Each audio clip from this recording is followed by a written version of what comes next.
Одна из старейших школ региона, настоящая хранительница истории. В этом году зданию 118, но капитальный ремонт здесь проводится впервые. Уже заменили инженерные сети. Рабочие проложили новую проводку, а воду подвели в кабинеты, где до сих пор ее не было. И пожарки они штукатур цаншихайдна истивал жуос. Тонуш хица, шитхо полностью хица истебам, халабат хо цаншихайдна истибал жуо. Ушхан нели приемы слишком мягкий метр 70 на 2,70 держит. Стандартно метр 20 на 2,20 хайжлатуар полностью.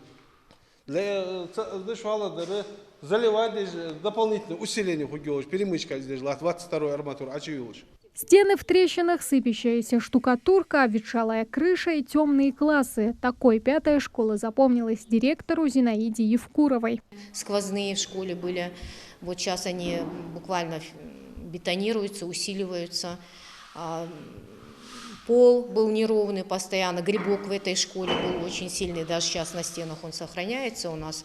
Пол ворлущ, то есть пол начинал потеть, и грибок начинал обрабатывать его. Вот, обработка шла медным купоросом, чтобы убрать этот грибок. Ну, вот такие вот повседневные вещи, которые вот сбивали наш учебно-воспитательный процесс. Хоть руководство каждые каникулы штопало старушку, но оттока учеников не удалось избежать. Многие переходили в другие, более современные учебные заведения. Прохождение учебно-воспитательного процесса был не такой вот комфортный, как это в новых школах. Школа ждала давно уже этот ремонт капитальный, и мы очень рады.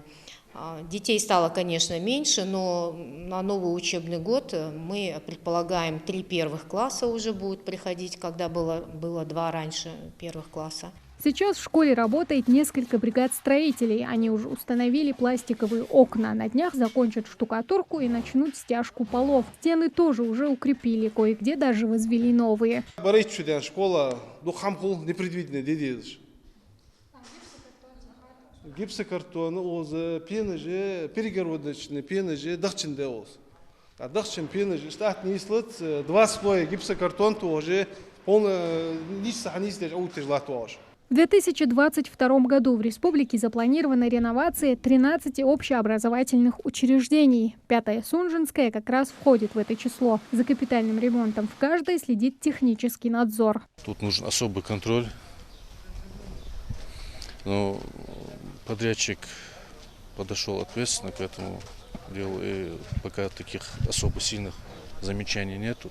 Все применяемые материалы соответствуют санитарным нормам, строительным нормам, поэтому работа идет своим чередом. Дать учащимся не только качественное образование, но и создать условия комфортные для обучения. Обновленное здание школы по планам подрядчиков откроется аккурат к 1 сентября. Тамара Хшагульгова, Мухаммад Даскиев, Новости 24.